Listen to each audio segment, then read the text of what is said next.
Yes, sir. We are back. Yes, we're back. Blackout, man. Favorite show on earth.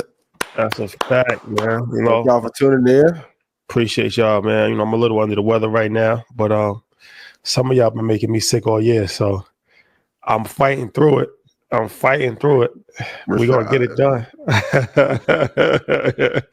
We're gonna get it done, man. We're gonna get it done. When duty calls, you never miss. Gotta show up. Vitally important. No matter what. Yep. First and foremost, thank you to everybody that's been champion Blackout.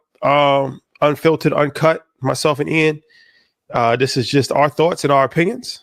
If we ruffle any feathers, enjoy the show. Come back on Monday. And we might ruffle some feathers on Monday too, but who knows? Tomorrow we have the interview with the legendary James Harden. Yes. 6:00 Eastern Standard Time on our YouTube channel and all podcast outlets. And shout out to James. Congratulations. Just became the number 2 on the all-time three-pointer. That's crazy. That's amazing. I don't think he get enough credit, but I'm sure he don't get the credit. And what we talked about in that interview too is that he created a move like that double step back. Yeah, he invented that move. Yeah, like Luka and all of them. Like that's his move. That the whole league took his move. Yes, a fact. Like from going from point A to point Z on a step back, and then a pump fake, and then a drag through. He created a couple. Remember the drag through and get fouled on the. They changed the rule for him. Yep, that's a fact. So shout out to James Harden, man. That's out tomorrow, 6:00. He created some moves off the court too. If you know, big sniper. Got retired. They retired his jersey in Houston. not in the arena. 2 games. That's a fact. So shout out to James, man. Fear the beard. And he don't get enough credit. Like the Embiid and Maxey situation happened. He left Philly at the right time too. They want to paint him like he an organization killer. We got to have a conversation one day about some of these GMs and owners not being great owners.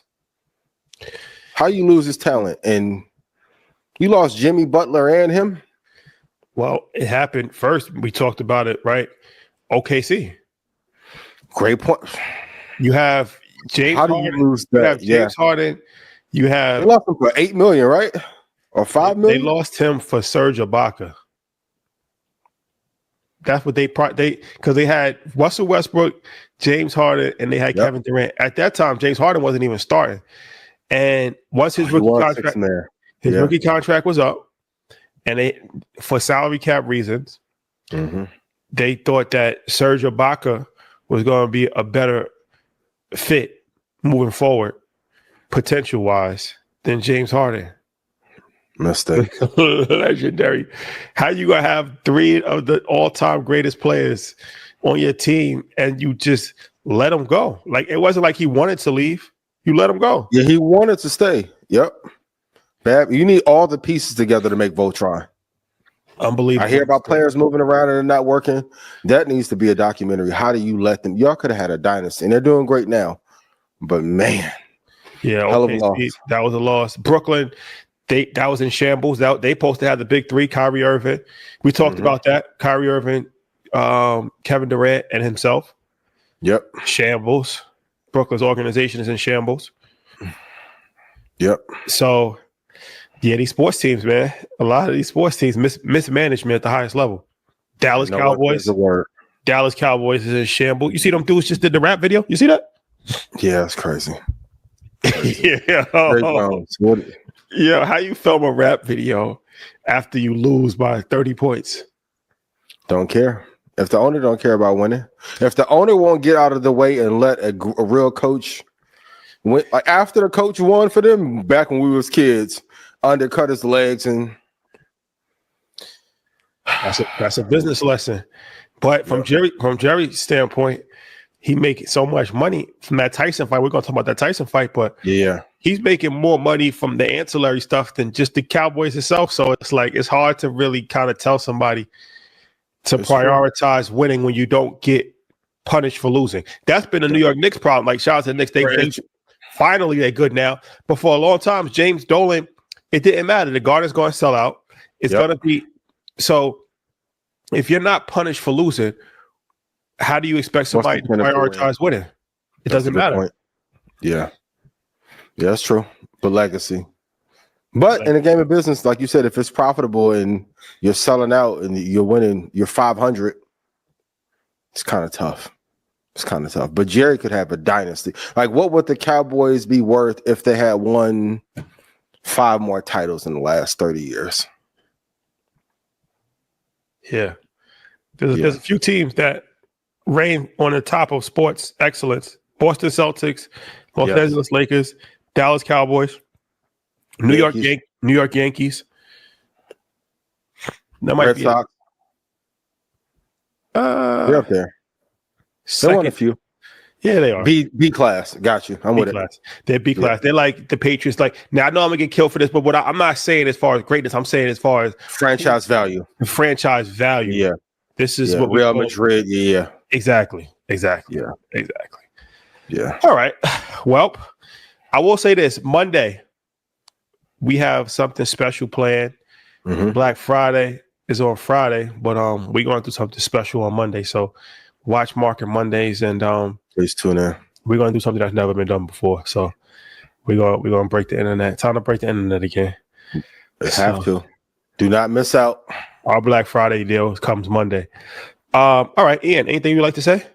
Congrats to y'all for looking amazing on Essence. Pause, no, all that, no fine. I won't say it, but congrats to y'all for making the Essence. Thank you, appreciate it. Power 40 list. Thank you. I appreciate that, man. Thank you. I didn't know that one was coming, so I was like, oh, okay. It's and it's a good lesson too. Like, when you see your friends win, celebrate the win like it's yours. Some of y'all be losing because y'all won't celebrate nobody else. I appreciate it, man. We couldn't have done it without you. And to be honored as media, people that's doing some good things in media is we don't take that lightly, because media is important. So thank you to Essence, Rich Luke Dennis. But thank you to you. Thank you to Mike, 19 Keys, everybody that has contributed to the movement, because it is a movement. That was dope. I didn't know that was coming. So it's always good to get surprised. Okay. It's always good to get surprised. That's a great surprise to wake up. Yeah, for sure. I appreciate it. And the power doing the work. It ain't about nothing else. Let y'all have y'all moment. Like, it's about y'all.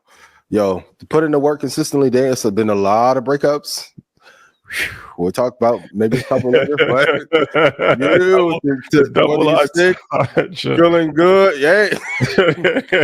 My God, it's a lot going. Hey, it's like winter solstice or Mercury retrograde. Something happened. All planets are going to be in alignment. I saw 19 Keys posted. I think in December they need to be. Every planet is going to be all in alignment. Yeah. But if you want to get rich in the market, go to ianinvest.com. Stock club prices are out now. Stock club call as of next week will be moved to Mondays at 9 p.m. Central going forward. If I made you money, please put yes in chat, and let's have an amazing show. Facts. And Troy, he's doing his option class tomorrow at 7:00 too. So if you're in EYL University, make sure you check that out, because that's always a lot of information, a lot of gems for sure. Okay, so there's a lot to talk about here, but let's start this off. Let's warm it up, and let's start it off with AfroTech. First and foremost, shout out to Morgan and the team at AfroTech, man. They filled the need when that was there, as far as bridging the gap between the Black culture and technology, and they did this years ago, and it's just grown. So, like anything, you're gonna have critics, you're gonna have some level of hatred, right? But I think it's important to kind of talk about this topic, because I've seen a lot of people talking about the hookups. Like, has it become a hookup thing? Has this become the new Freaknik? That's crazy to even put those two together. Yeah, it's disturbing. What do you? I have my thoughts about this. What do you think? Two thoughts. The one on the conspiracy side, though, given the administration that we have, I believe there's a paid concerted effort for any movement that helps elevate Black people to deem it uninvestable to go to. Like, AfroTech been around for a long time, right? This is the first time I felt like I saw a paid campaign. People were treating it like it was a fucking freak off. I'm like, no, there were actual events, actual speakers, itinerary, run of show Houston's a vibe city. Shout out to everybody in H-Town. Appreciate y'all. So, of course, we have some mingling, but if you ever been to a Salesforce conference or marketing conference, because some of you may not have been before, they're hooking up at the white conferences too. But I saw more conversation around that than I did the information that was shared. And I just worry at some point, either with the destruction of DEI in every major organization at scale, with Trump taking office, having House and Senate, MAGA boys are walking around prouder than ever. Who is paying some of the platforms to talk about them? And I never saw one keynote speaker get the same kind of attention that the hookup culture thing got. So that was my initial thought on it for sure. But what about you? Yeah, for sure. I mean, as far as the hookup aspect of it, you have men and women together. Yes. There may be some talking. It may happen. This goes back to Adam and Eve, right? Like, I mean, this is just human nature, right? So, like you said, I mean, and sometimes where there's not even women, they'll import women. Davos, Switzerland, Davos is the World Economic Forum, the most elite place to go for all of the billion. That's where all the billionaires go. We've been there 2 years in a row. And last year, the prostitution got so bad that I think New York Times wrote a whole article about it. Like, there's not even enough. They import it. Champagne and extras. They import the work in from neighboring countries or other parts of Switzerland to come into Davos for entertainment purposes for these rich guys. So the UN General Assembly, same thing. I heard the same thing happens. The Republican National Convention, we're gonna talk about that.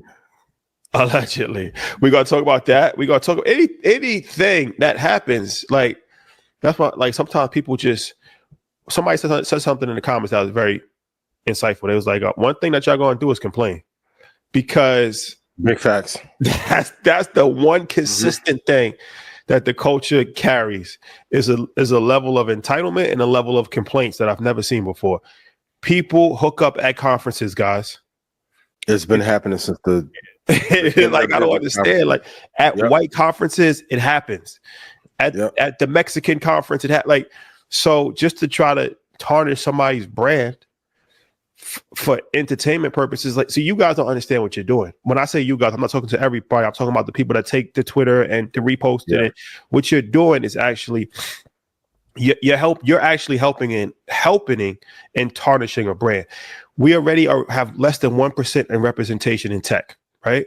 For sure. So when corporations see that, oh, they're not even united within their own ecosystem, they tear down their own. Why would I support this? Why would I put money here? Why would I put money here? Why would I? So that's what I'm saying. Like, you think everything is a joke, and you think everything is just this meme-based culture that we live in. It's like, oh, it's just for shits and giggles, but you don't understand that this is a system that's actually employing a lot of people are actually getting employed by this, right?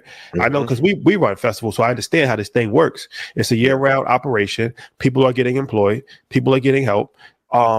Budgets are being used from different corporations, and you're jeopardizing that for no reason, right? It's not like you're not saying like, oh, they swindled me. Oh, they scammed me out my money. Like, you saying like, oh, it's just hookups. Like, this is freakness. It's not serious. Like, at some point in time, just shut up. Even if that's how you feel, why you need to vocally express that? Because you're hurting you're hurting Black people by doing that, right? And you don't think about it like that. Fucking that weekend, you wouldn't be complaining. And I saw a lot of y'all complaining about, oh, that's all they doing. If you were getting some, you would have shut up. Yeah, just you didn't go to the conference all day. Like, what are we talking about? Yeah, y'all want to make reaction videos and do all this shit. Like, yo, you everything don't need to be that. Like, and the only reason why we even talking about it is because of that message, right? Like, I wouldn't even want to talk about this, but it's important to talk about it because we have to. It's a bigger issue than even AfroTech. Like, y'all level of complaints about shit that is not even worth complaining about, right? Is disturbing, because it's like you hold Black people to such a low standard, right? And you hold white people to such a high standard until you actually get and you see, oh, this is the same fuckery at white people. It's even worse. Tech crunch. It's even worse. Yes. You know what I'm saying? So it's like, yo, stop doing that, man. Like, I really want to just put that out there. Stop doing that, because you don't realize the damage that you're doing. It's hurtful. It's not helpful for sure. And this is why, in a lot of regards, we could talk about Trump, we're going to talk about, but we still are our worst enemy. You think so? In a lot of regards, because it's like, if you're not a united force, you can't expect help from somebody else, right? It's like your comrades, like you growing up, right? It's like if you're in a gang, right? If you're on the other side of that gang, you're not expecting that other side of the other gang to help you. But don't kill me from within my own gang. Damn, I'm really fucked. Then I'm really fucked. Like, you know what I'm saying? Like, I'm not expecting you to help because you've always been an opposition from the beginning.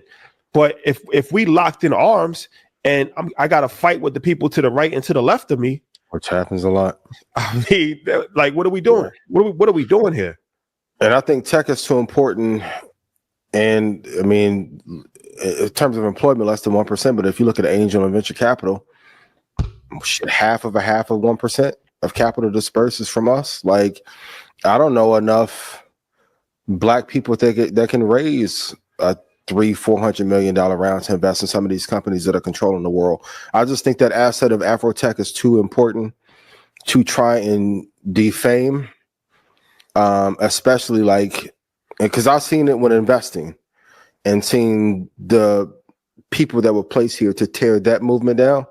We can't do it in tech. But if you think this is happening by accident and this narrative got painted overnight by accident, you'd be sadly mistaken. It's one of the best rollouts I've seen this year. So please be careful, because at some point, if she gets upset or the money dries up and they make fucking Latino tech, don't be upset. Don't be upset. And like you said, I mean, they're already talking about diversity, DEI must die. And you already see that. We're going to talk about next the cabinet position. So it's like they have a full-fledged onslaught on eradicating any level of Black success or any level of upward mobility for Black people. And when you do things like this publicly, you just help that agenda. If you have anything can be approved, but why not just have a conversation? Why not just submit email? Why we got to do everything publicly? If you feel like, okay, there's some things that I think you can improve upon, like sometimes we just got to have conversations behind closed doors, right? Like, we don't got to publicly try to embarrass people or try to publicly just tear shit down, because when we don't have anything, we'd be the first ones to complain. Yeah. And if you are going to look for a husband or a wife or an extra, someplace like AfroTech is not a bad place to vet. And look, if you don't think people haven't hooked up at TechCrunch conferences and A16Z conferences back in the day, sadly mistaken. And Houston is a shout to A-Life, who put on all the events that weekend. But we keep telling you, even with InvestFest, and I sent it to Rashad as soon as I saw it, every conference has entertainment. I'm glad you said that. And that's another thing I want to talk about too. I want to kind of just break this down, right, to understand, because people don't fully understand how these things work. So they're like, okay, oh, damn, this should turn into a after parties and people handing out flyers for parties. I thought this was about tech. All right, let me fully explain this to you.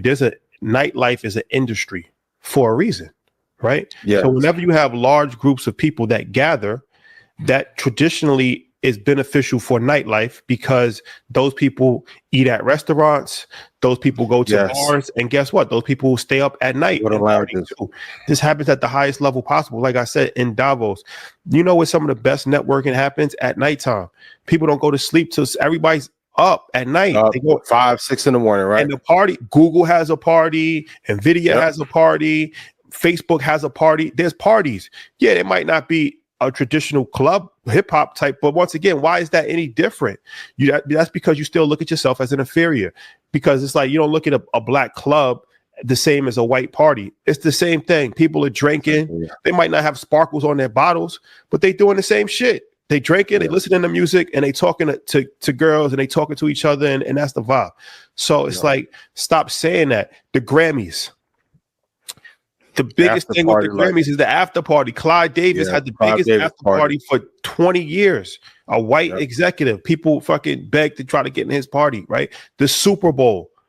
The biggest aspect. The game is only a couple of hours. There's parties from Wednesday to Monday of Super Bowl weekend. Deal if you're done. Maxim party, big part of like NBA All-Star week. Like, I just don't understand. Like, just so quick to criticize something, and if you think about it, it doesn't make any sense. Why would there not be parties? That's part of it. That's part of the ecosystem, and that's actually helpful and beneficial because people are making money from that.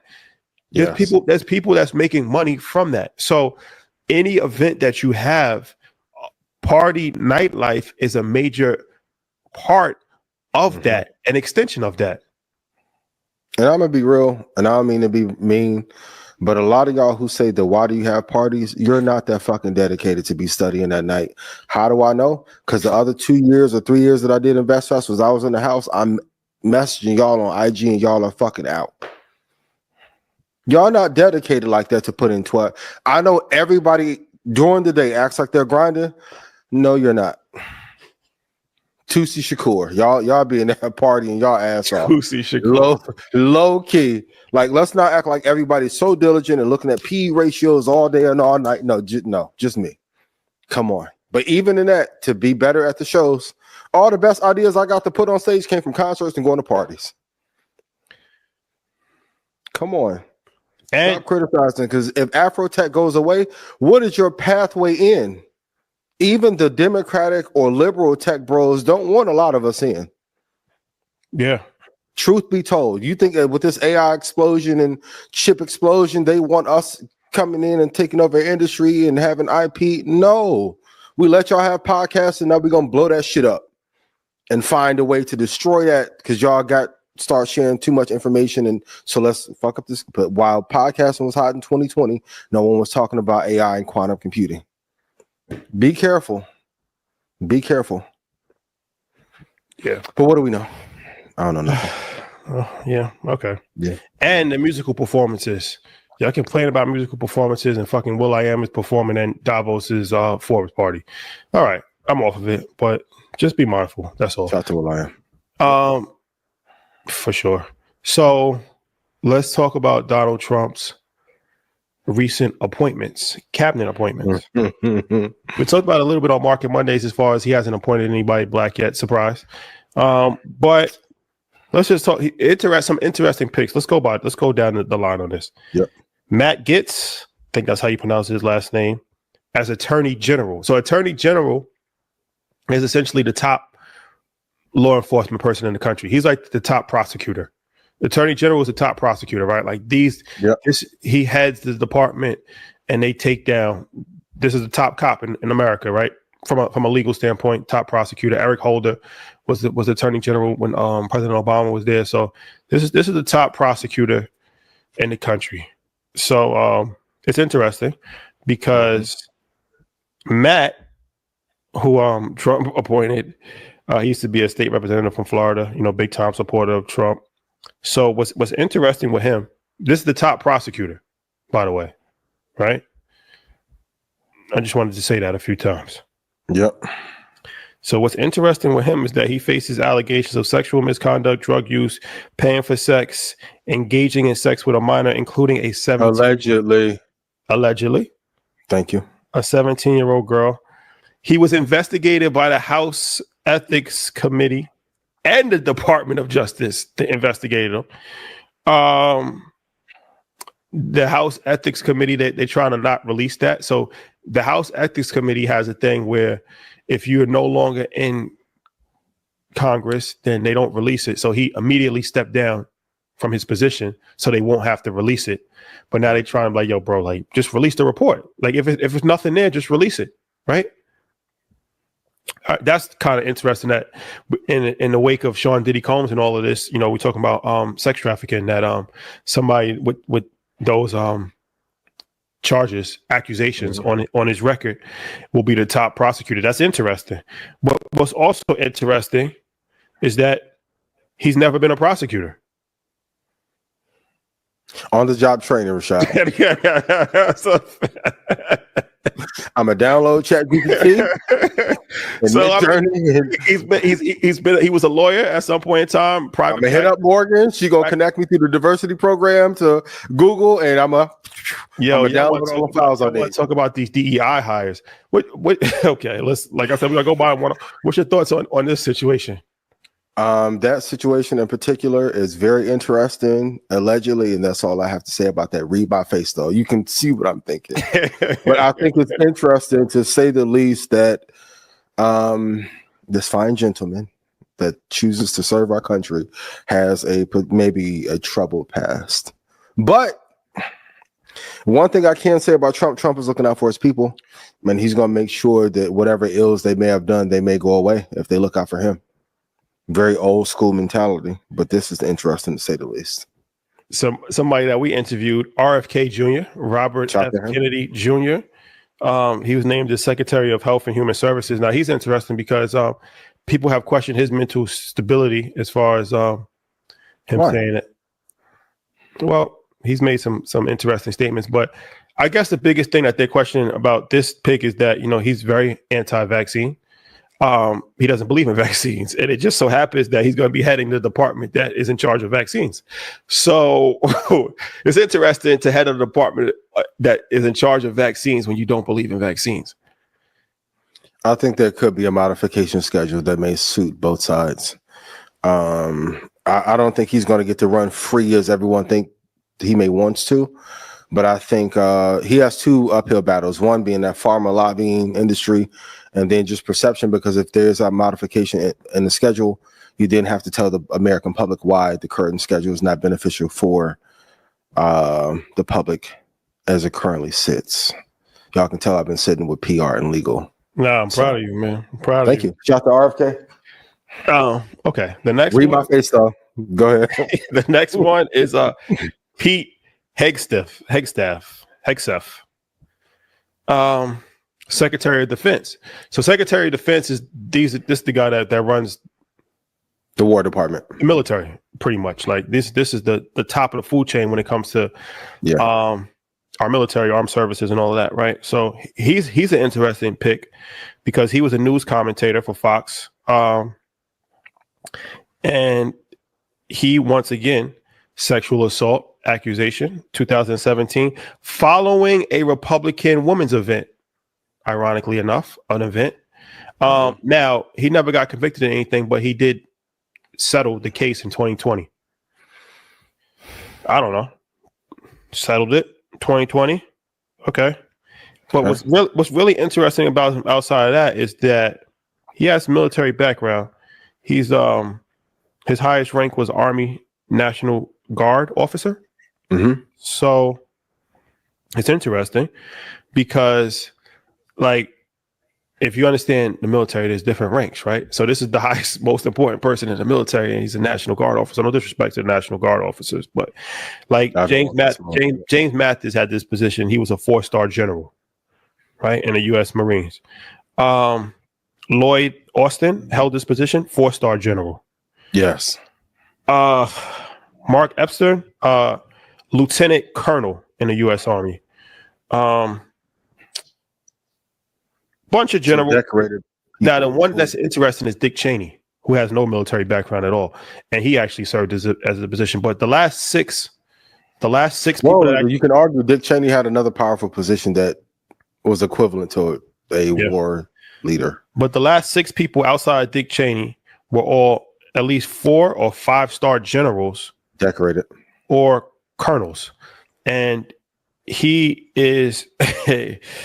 Yeah, it's interesting to say the least. But he's going to be the head of that situation. The next one is what we talked about forever. Elon Musk. They actually created a new department for him, Department of Government Efficiency. Mm-hmm.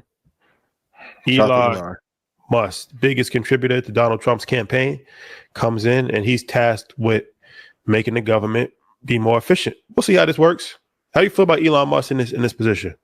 Honestly, if you put up that much money, I will allow you to create your own title too. So my only worry is when they are going to get into it And hopefully Elon will ride this out for a good 2 years for his own personal benefit. But I get a feeling within the first year, they're going to have some issues. But for everyone who always says and write on my posts, talk about something other than investing because money isn't the only thing that matters. To have change effectively come about, whether it's a law, presidents who is hired, it takes capital. Nothing changes just because there's outrage over it. Even with the battle that RFK is going to have with the food companies and vaccines, it's going to take a lot of money to bring those changes about. Like even when Barack first got in office, Michelle wanted to put together, Auntie Shell, wanted to put together a program for a healthier living that got pushed down because of some infighting amongst some agencies. It takes a lot of capital for change to come about. So I know we get told in our community money isn't everything. It's not, but it's the most important weapon that we need to have change come about. We'll see. We'll see about Elon. Okay. But he's smart. I'll give him that much. So yeah, very strategic. Secretary of Education. We actually met with the current Secretary of Education. He will be replaced. And Linda McMahon will replace him, and she's the co-founder of the WWE. You probably are familiar with her last name. Vince McMahon is her husband. Yep. And she's going to be the top person in education in the country. Last administration, when Trump was in office, he made her the head of SBA, Small Business Administration. Yep. So she ran Small Business Administration. So she's pivoted from small businesses to education. Now you might say, okay, well, what does somebody that started the WWE, why is she qualified to be the top person in education? Well, she was on the board of Connecticut's education department for a year in 2009. And she's on. And to be real, with all these positions, if you're going to be honest, it goes back to what you talk about, power relationships. Now, we can talk about it. We don't have to, about who is paid to endorse what candidates. But with the pay, what I want, because equities, stocks, parallel, if you have no political equity after you're paid, you're a prostitute. At least in these situations, when they're building a relationship, they're asking for something. There's a reason why Elon is sitting right next to Trump at the Johnny Jones fight. After I bought Twitter to help you get elected and put money up, is he going to get government contracting as a result of it? Absolutely. But this is the power of the relationship. You don't have to like it, but we have to remember, for a large sector of white people, Donald Trump is their Barack Obama. It's hard to say, but the same fervor that we had when he got in office, there's a subsect of people in America who feel just as strongly about Trump as we did Obama. This goes to show, whether you're qualified or not, Linda kept her relationship with Trump strong since Trump appeared on Raw, and that was 2007 or 8 that happened. Yeah, that's a fact. And then the last one is Dr. Oz, who will he will be the head of CMS, which is a very powerful government agency. Yeah, they run Medicare and Medicaid. So they oversee healthcare for 133 million people. So half of America's population is overseen by this agency, and he's going to be the head of it. So what this shows me is that qualifications only matter if you're black. Oh, we've been over that. You gotta be overqualified to be black to be told no. Even when Dr. Phil was talking about it's DEI and all of this stuff about DEI, the whole thing about DEI is they're saying that people are getting put on positions that they're not qualified for, right? That they're getting put in positions that just because that they're black and they're getting that advantage. They're not really qualified for it. Well, you put somebody at the head of education who in her whole entire life, she's probably 70 years old, spent 1 year on a school board serving. Yep. That's her qualification to be the top person in education in the world. In the world, because America pretty much runs the world. You put somebody who is the top prosecutor in America who's never been a prosecutor in his life. You put somebody in the head of the military who at best was a mid-level person. He didn't rise to the highest ranks internally within the military. He's going to be telling generals what to do, and he's never even had a conversation with a general. You put Dr. Oz and head of, now they're gonna be like, Dr. Oz is a doctor. Okay. That he's been a TV personality for 10 years now. But I will also say, for everyone who keeps asking, why do you continue to do media? It's part of the motherfucking reason why. You need eyeballs to be able to scale, because you would think it was just result based. But like when COVID broke out, we weren't hearing from the top virologist in the world about it. They kept him and her quiet. Media is important. You write this down. You need result plus media for a number of years to have a Q score so high that you can't be told no. And if you think it doesn't matter, this is how Trump got elected. That's why I keep asking, who's the next Democratic star? Gavin Newsom. Gavin Newsom doesn't have a fucking higher Q score than Playboy Cardi. What are we talking about? It's how you lost this fucking election. Outside the infighting y'all been doing the last 4 years. Well, I don't want to hear nothing. If Steph Curry runs for president, I don't want to hear. I don't want to hear nothing. I don't want to hear nothing because, like I said, the qualification thing only matters for us black people, and I'm all for it. I'm all for it. Throw the qualifications out of it because I feel like if you rise to a certain level of ranks, you got to have enough intelligence and you got to figure it out. Like, you know, so I'm all for it, not going the traditional route, but be consistent with that, right? Because it's like none of these people are qualified. RFK Jr. is going to run the medical department. He's not a doctor. So you have somebody who's in charge of vaccines, in charge of all of this stuff, who's not a doctor. Should the vaccination schedule be different? You don't have to answer. It's a question I just want to throw out there. And no, but what I'm saying is that even for me, I'm not qualified to speak on that, right? Yeah. So I could give my opinion just for shits and giggles on here. Yeah. But if they said, yo, we're gonna make you the head of vaccinations for America, no, I'm not gonna play myself and take that job. I'm not qualified to do that. I haven't studied. I haven't fucking put 10,000 hours in as far as being. I'm not a scientist. I haven't studied the detailed. You would put somebody in that position that's not a doctor or not a scientist? You feel comfortable doing that? No, I would not. It's also a good lesson in business that climbing the ranks is overrated and always been one of the worst business strategies too. Like everybody who said I have next up never became next. It's called the leapfrog strategy. Like you have to claim the position that you want to and then use propaganda to help get there quicker. Do I think there should be qualifications? For sure. But in business, it's a mistake to climb through the ranks gradually. Even doing blackout, it was a left turn for most people for what they thought we should do.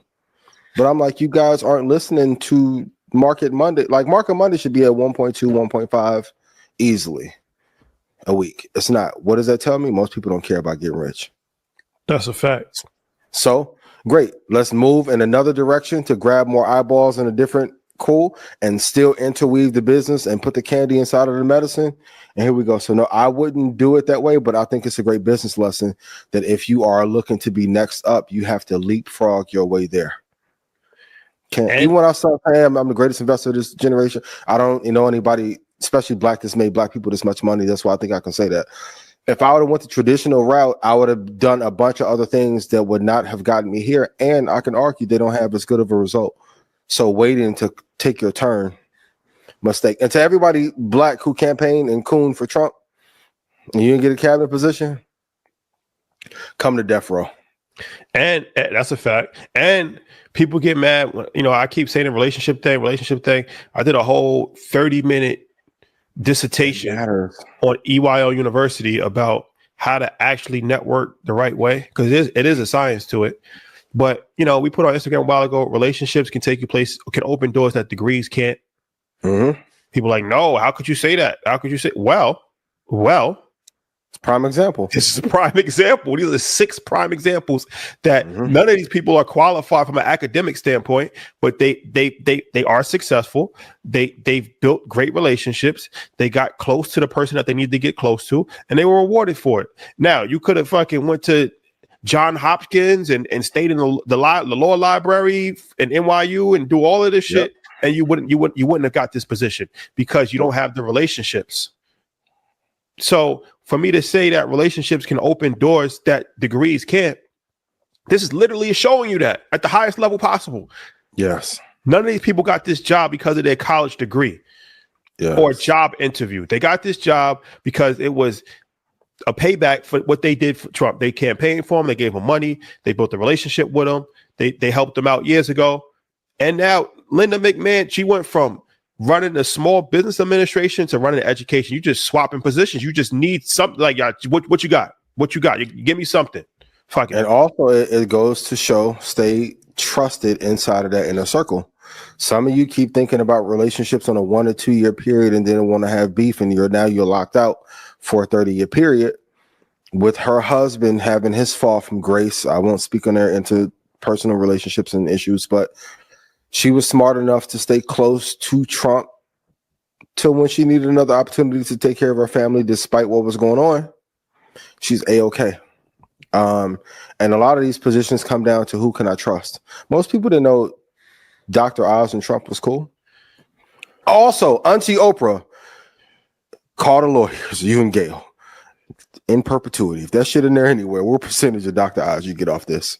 It's crazy for Dr. Phil to want to kill DEI and you came up off Oprah. But is it Oprah's responsibility? Does Oprah have something to blame? So does Oprah have some level of responsibility for this shit? Because who did she put on? Dr. Phil, Nate Berkus, Dr. Oz, Rachel Ray.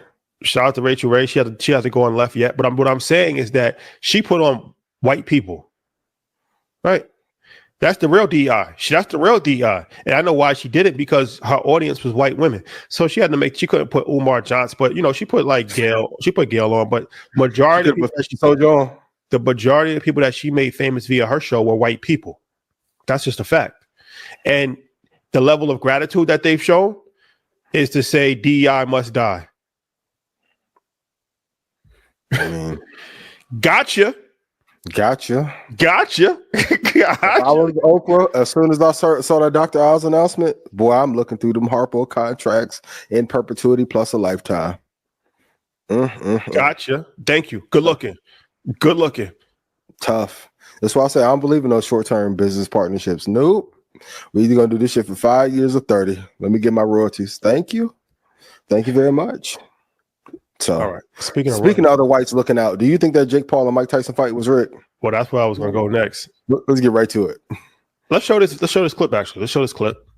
Fight was most definitely rigged. Here's some evidence you might have missed. Tyson was doing fantastic at the beginning, landing some big shots and knocking Jake around the ring. But that changed when Paul clenched with Tyson. It's alleged he whispered into Tyson's ear to cool it, and the message was confirmed received by Tyson with the affirming tap on the back. After that moment, Tyson became a stick in the mud, standing directly in front of Paul with no more aggressiveness to him. Like here, for instance, Tyson can see the right hand plain as day and makes no attempt to slip it. My next reason is Tyson was definitely pulling his punches. Tyson looked as if he was struggling to hold back and not throw punches at Paul. Okay. Interesting clip. It's a lot to unpack here. It is. Some great lessons in it too. Do I think that it was rigged? Anything is possible.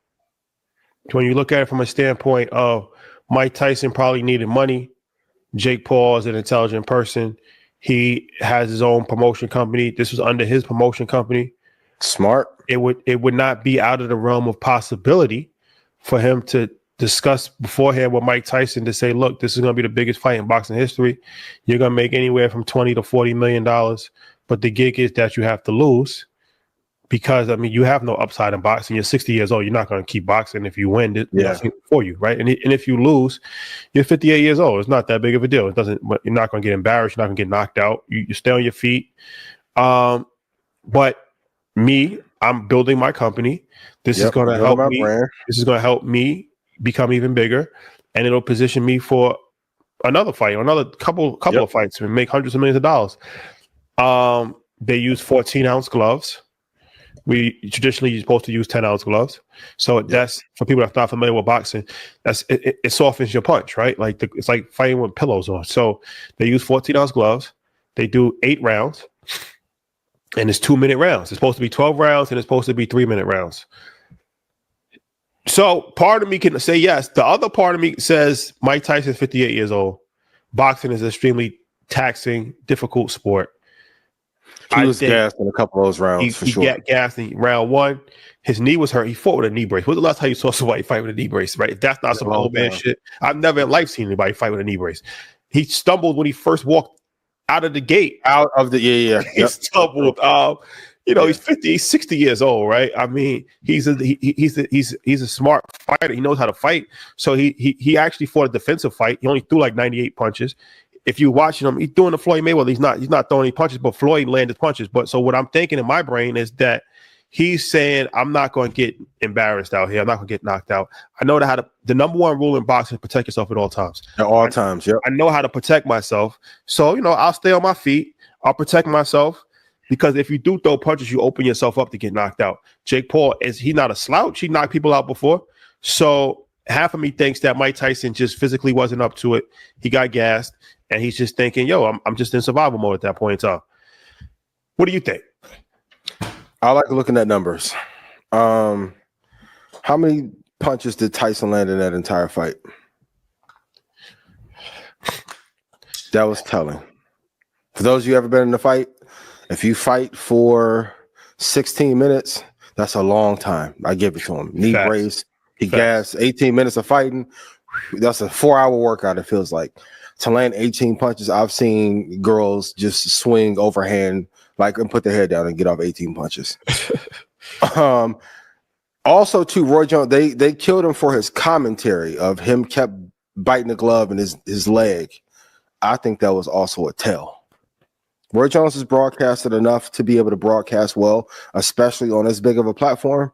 When Tyson kept biting that glove, and the telling thing was the tap on Jake's back after he whispered whatever. For those of you who watch wrestling, WWE Raw is coming to Netflix. So when they're huddled up, Mike nods. That's the bro. Come on, you going too crazy. Do I think he could have knocked out Jake Paul? Maybe not, but I think it could have been more of a fair fight, a more competitive fight. But for those who don't know, we can talk about the dark side of gambling. If you think this is the only fight or sport that is rigged when you're watching Saturday, Sunday, Wednesday, Thursday, you're sadly mistaken. You're sadly mistaken. If you don't think that this should not happen in other sports leagues, which I won't mention, you are sadly mistaken. But on the positive side, I do want to say I was in awe that Jake Paul got his brand to a point where he can sell out Jerry's World. I mean, let's not forget that, right? You sell it out of football stadium. 65 million people, right? Like, all right, well, Netflix, everybody has Netflix, so it cheated. I mean, look, they have more people watch that than the NBA Finals. So yes. It's an impressive situation across the board. And I think it's important to keep in mind, it was an exhibition fight. It's not like fucking Thriller in Manila, this was an exhibition fight, guys. It was an exhibition. I think people just kind of got ahead of themselves because they're like, oh, it's an exhibition fight. So, I mean, what did we really expect? It's not. It's practically a joke, right? It's practically a joke. Yeah. This is like Steph Curry's just shooting shots from half court. It doesn't matter. It doesn't mean anything. Yeah. But they did a great job of marketing it. I'll tell you that much from a business standpoint. Sure. And to be real, if Jake Paul would have applied a little bit more pressure the last couple rounds, he could have knocked Mike out. Yeah. And I think Jake Paul knew black people didn't need Trump to lose and Mike to lose in the same month. And there's no benefit in that. Like, that's really elderly abuse at that point. The guy is 58 years old. Like, let's keep that in perspective as well. And it's like, if his knee was really bad, you can't move. If your knee's fucked up, it's difficult to fight. It's hard to beat on attack. You can't even move. So I don't know. But like I said, I mean, if it was rigged, it's not that big of a deal. I mean, it's an exhibition fight, right? It's not like the people are making this more than it needs to be. Like, they're making it like, yo, this is like LeBron fucking purposely tanking. Like, no, that's some shit that could be investigated by the FBI. This was a joke that turned into some serious shit because people just marketing is marketing. Like, you know what I'm saying? But this was never a YouTuber is fighting a 60-year-old. Think about that. Jake Paul has to pull that off. And talk, okay, if we got on the Democrats, boxing. Look how much you fucked up boxing with y'all bullshit. Well, I got to go to Vegas. The ones who used to fuck up boxing, for him to be the lead draw now. Oh, for sure. Boxing. Yeah, for sure. That's done. It's dead. Done it's dead. for. It's for dead. him to be the biggest draw right now is insane. Jake, I know you keep asking for Canelo. We've seen Canelo in person. That neck like a pit bull. That's not what you want. He's not going for that bullshit you talking about to ease up on the punches. Chill out. You do not want that. I'm telling you, you lo siento. You're gonna be like me. I'm so sorry. Please no. But they've destroyed boxing. Speaking of destroy boxing. All right. This is a hot take. Okay. And this hurts my heart to even have this conversation because Mike Tyson, somebody I grew up on. Mike Tyson, legendary to me, top 5 most legendary people probably of our culture ever, right? He's up there. Mm-hmm. You got Tupac, Mike Tyson, Michael Jordan. Like there's only a few of these people. Yeah, he's up there. He transcends sport. He's one of the most legendary people of all time, and he's a great just champion. Youngest champion ever. 19. Yep. I think he won it at 19. Just crazy to think about. Well, this hurts my heart to even have this conversation. In no way would I ever disrespect the legacy of Mike Tyson. It was an honor to meet him and have a conversation with him. But I am a journalist, and I do have to have some level of journalistic integrity. So I'm just posing the question. Is Mike Tyson the most overrated boxer / athlete of all time? When you say overrated, what do you mean by overrated? Well, see me, like I really do this boxing thing. That's like shout out to my man Spanks. Like I'm into boxing, right? I'm into it. So I study shit. I'm into it. So when I look at Mike Tyson, I look at somebody who's a legend, but when you look at the resume, right? 50 wins. Okay. He beat 2 Hall of Fame fighters in his life. 2 Hall of Fame fighters in his life. One was Larry Holmes, who was 38 years old, damn near. He should have been in a retirement home. He had no business fighting. Yeah. Right. So you beat him at the tail end of his career. And then the other one was Michael Spinks, who's actually a natural lightweight, who was never really a heavyweight at his natural weight, right? So you destroyed Michael Spinks for sure, but a smaller man. He's a natural lightweight. So those are the two. And most people that are just casual boxing fans never even heard of these people. They don't even know who Larry Holmes is, and they damn sure don't know who Michael Spinks is. The average person just walking the street, you ask them who Michael Spinks is, they don't know who Michael Spinks is. Yeah. Now, during his era, there was 2 people who were of caliber, and they were Evander Holyfield and Lennox Lewis. Yep. He lost to Evander Holyfield twice, bit his ear, and he lost to Lennox Lewis. Neither one of these fights were close. So the 2 pre or post jail? Post jail for sure. But the 2 people that would be of his stature in his era, he lost too bad, and then he gets knocked out by Buster Douglas. I mean that's because he had 8 girls in that room tonight. But like that, a big lesson not to take any opponent for granted. You can't have a 9-some the night before and do cocaine allegedly. And then go to the ring and think that you're going to knock out somebody. You got to be prepared at all costs. Yeah, for sure. It's just difficult, though, because it's like he has no real impressive win on his resume ever in life. He had limited time at the top. I think he had the chip for like 4 years. Now he went to jail, but I'm just saying he had a limited reign. He had a limited reign. He overemphasized on his knockout power. So I don't think he was ever really a great fighter. Because when he fought people that actually were great fighters, he lost that test, right? His thing was a knockout. He was a knockout artist. He would knock you out within a minute, 2 minutes. He never really was a great fighter. So this is why when he fought Evander Holyfield and people that actually know how to fight, you get frustrated and you start to bite people's ears, right?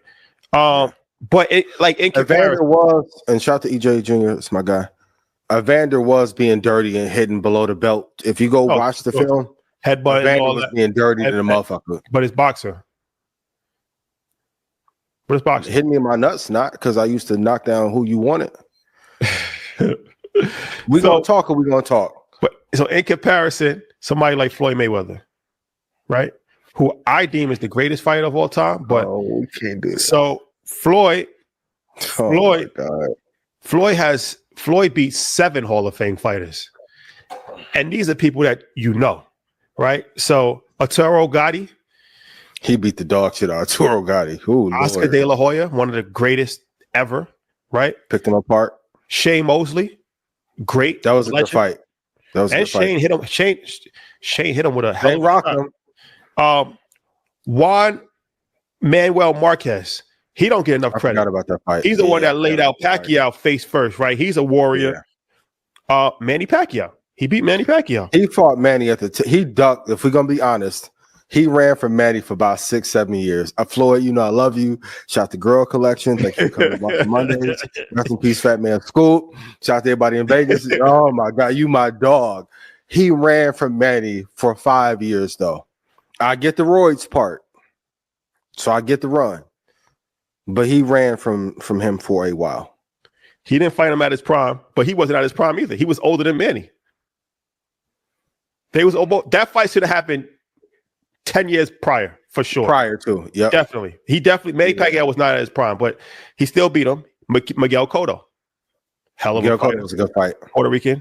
Yeah, Canelo Alvarez. That was Canelo's first big fight, though. He was young. But I'm just saying, he beat him. Yeah. Clear decision. And then there's other people like Zab Judah. He beat Diego Corrales. The Angel Man Freddy from my hometown, dog. Angel Man Freddy, Ricky Hatton, Luis Castillo. And the thing about Marcus Mandana, he's a hell of a fighter. He almost knocked his tooth out with that punch. And the thing about Floyd is that he never got knocked out. He never hit the ground ever. Now that's unusual. True. That's unusual, right? Like, but even somebody like Muhammad Ali beat Sonny Liston. He beat Joe Frazier. He beat George Foreman. He beat Ken Norton.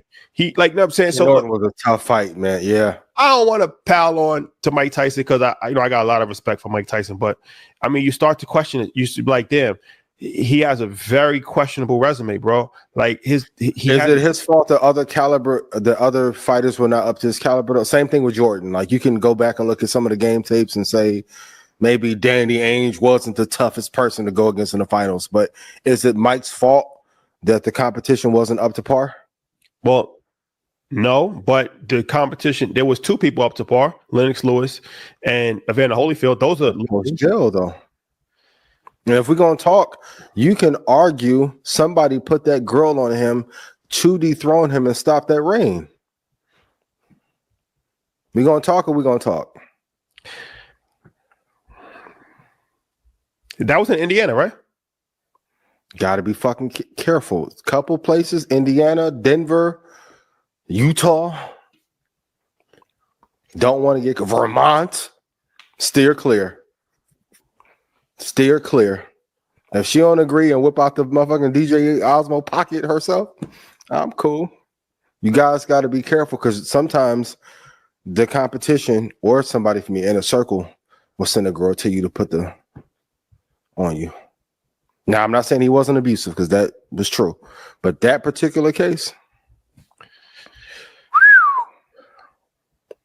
So, but yeah, when you go back and look at some of the people he fought, you know, it do look a little bit shaky in it. They're looking funny in the light. Highlights are great. Highlights are unbelievable. I won't say he's most overrated. I don't want no smoke, but if we're gonna have to get somebody that title, it's gonna have to be Deontay Wilder. But nobody ever really looked at Deontay Wilder as a great fighter, though. Yeah, but I mean, same thing. Knockout power, endurance, like. At least Tyson got beat by somebody black. You let Fury tear you apart. Very tough. Very tough. Yeah. Fury not a walk in the park. At all. At all. At all. So most overrated fighter? No, but I will say that his career was disappointing towards the tail end. And on top of that, I think he said it in that last fight, not the Jake Paul one, but when I think it was like 35, his heart wasn't in it anymore. Like when you're not fighting with that pain and that anger, it's hard to. You can see the era when he wanted to fight to kill and destroy because there was a lot of pain there. Then when the trainer died, that had a profound impact too. The shit with Don King, there's a lot of stuff inside the entertainment and just business in general that'll make you lose your love for the shit. You can see it with Kanye. Kanye probably is one of the most creative people on earth, 5 times more creative than Steve Jobs. People kill me when I say that, but it's true. Steve Jobs never could make no fucking sneakers and write no songs, but the business drained so much out of Kanye that it seems like he may have fallen off. Now he's looked happy in Japan, but I think sometimes our brightest stars will get caught up intentionally or unintentionally to dim their light. Yeah, well, I also think it's a business as far as marketing, right? And it's interesting that some people just have star qualities. Because if you look at Mike Tyson's career, like I said, I mean, just taking emotion out of it, his career is pretty lackluster as far as on paper, right? But he's more famous than everybody. Yeah, he's more famous. He's by far. Lennox Lewis is not comparable to Mike Tyson, right? A bunch of other fighters, and part of that is because of his knockout power. Like I used to do fight parties for Mike Tyson, and then by the time you actually get to your seat, it was over. If you were late, it was over. 30 seconds, 45 seconds, like 60 seconds. Like he pioneered that early knockout, right? Sometimes you got to do things early. Like I remember when Shaq first came in the league. Remember when Shaq, he used to break the backboard. Went crazy, right? That was his thing, right? Jersey Nets. Yep. So it was like sometimes you got to do things to be remembered, and that little thing is more important than anything. Like it carries over forever. So it's like even Donald Trump, right? Like the antics that he pulls, he's going to be remembered. He's going to be the most remembered president. Probably he's going to be the most remembered president as opposed to somebody like Joe Biden. He's going to just be forgotten in history, right? He's not going to have. Yeah, he's not going to have. But hate it or love it, Trump's name will be remembered. You got to be memorable. Got to be memorable. That's it. Memorable. You got to be memorable. Find a way to be memorable. Have to. Even some of the controversial takes on here, like I believe what I'm saying, but I'm gonna find a way to put some to make it sting. Same with InvestFest. You got to find a way. Going back to brand cachet, so when the kingmakers call you later, you can be. And that was even when we start saying like the biggest ever, we knew psychologically that if you say that enough and you actually produce real results that are pretty, it's gonna happen. Then you stand out from everything, and it's just like, oh shit, like this is something. So it's like, all right, you call yourself the greatest investor of our generation, and you say that enough, and people have real world results, information, then you already put yourself in a higher standard than if you would have just said nothing. Right. So it's like some people might look at it like, oh no, he's braggadocious and that, but it's like Muhammad Ali the same way. Like you gotta sometimes in life, you gotta market yourself. You have to, because nobody else is gonna do it for you. Nobody's gonna do it for you. And if your brand equity falls apart in this situation, it's your fault. Like even with Mike, people are like, well, he's sold a fight or whatever. To be able to draw $22 million allegedly for a 16-minute fight at 58 is fucking amazing. It's a bunch of black fighters that I think are amazing. They're not drawing 22 or nothing. Sucks. Like this is a part of it. Like I know you guys had the conversation with Nick Cannon on AOL. Is it networking or is it skill set that it's both. Yeah. Brock had capability and marketability, but he has a certain je ne sais quoi that puts him over the top. Those are superstars. Mike is a superstar. They're walking around with the tiger and all these these stories are true, but they're crafty. Even knocking out the old boy and busting up his eye. There's a lore about him, a comparison to a more traditional fighter who may be better or a brand that may be quiet. Even Jake Paul. Mr. Beast arguably is way better, but you don't see Mr. Beast going out into different lanes. Not yet. I do have a theory in 8 years, though. That boy may want to run. President. Don't be surprised.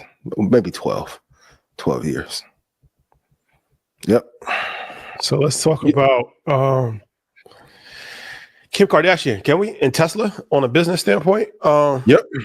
So Tesla, Elon Musk, somebody that we just, we can't stop talking about because he's always relevant. And this was just interesting. We'll put the pictures up. But Kim K, she took a photo shoot with the Tesla robot, and it's just interesting because one picture she's holding hands with the Tesla robot, as you can see. One picture she's holding hands. One picture she's sitting on the Tesla robot's lap. Very weird and provocative. And, when I saw it, for me, I'm looking at everything as a business, right? So absolutely. I already know the play here. So he sent one to Kai, right? Well played. Okay. Who drives, what drives culture the most? Elon, one of the most, Elon, bro. If we're gonna have an honest talk, I told you one of the greatest whites. Yo, I don't agree with everything he says, but his plan is working. This dude, Elon, is different, man. He sent 2 people in the last week, right? Kim Kardashian and Tyson. So it's like they're vastly different. From my brain, this is how I'm thinking. I'm like, okay, Elon, look at the playing field. He's like, I need to get these robot shit. I need to get this culturally relevant and popping. Who drives culture? Young black people. Who's the head of young black people? Kai Cenat. Send them one. Kai. Send them the check. Do whatever. Get that shit in his audience and get that in front of him. What black young black culture drives culture? What is the most dominant thing in the world? Sex appeal. I need to sell this shit on sex. Yep. Kim Kardashian. Get Kim one, give her $1 million, do a campaign, have her sitting in a dude's lap. That shit is weird as hell. Why would Kim Kardashian be sitting in a robot's lap, locked arm? Like, that's sex. He driving. These are 2 strong emotions in your brain. He's driving off of cultural influence and he's driving off of sex, right? You can't just have a desire to be famous. Yep. Right. You can't just have a flat out porno, right? That would be not, but it's like, damn, this is the next best thing. And I'm like, Tesla robots. It's to the moon. It's to the moon. It's to the moon, right? Like, from a marketing standpoint, this shit is one of the best rollouts I've ever seen. You had 2 Chainz talking to the dude at that joint. You sent one to Kai Cenat.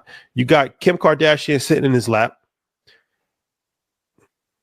And for everyone who says she takes photos like this all the time, regardless of what you think of the beginning of a career, Kim's a hell of a businesswoman.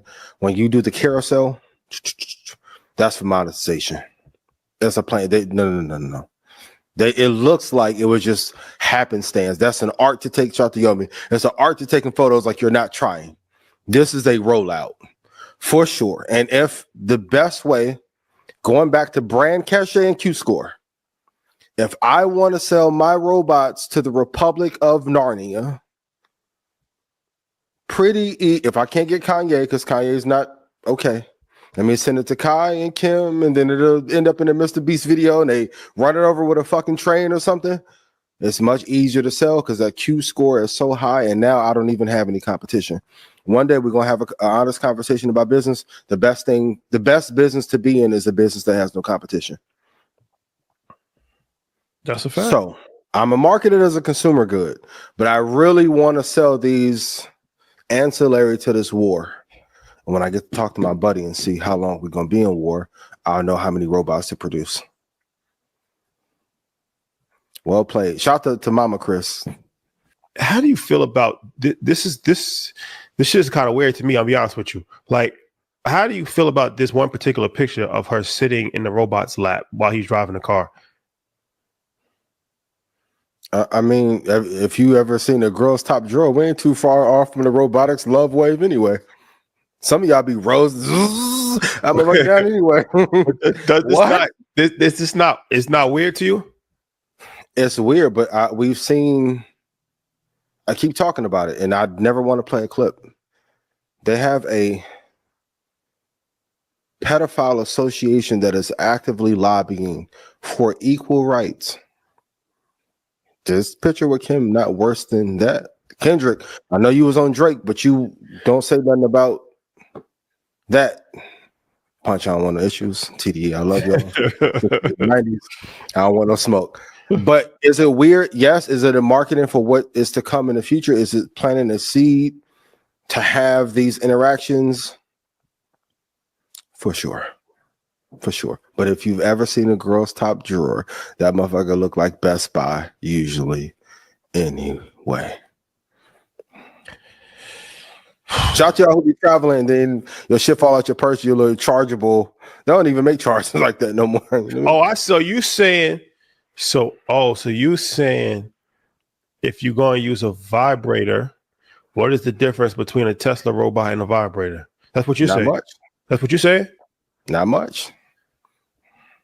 Fellas, y'all be thinking I be joking about, hey, y'all don't be putting it down. Okay.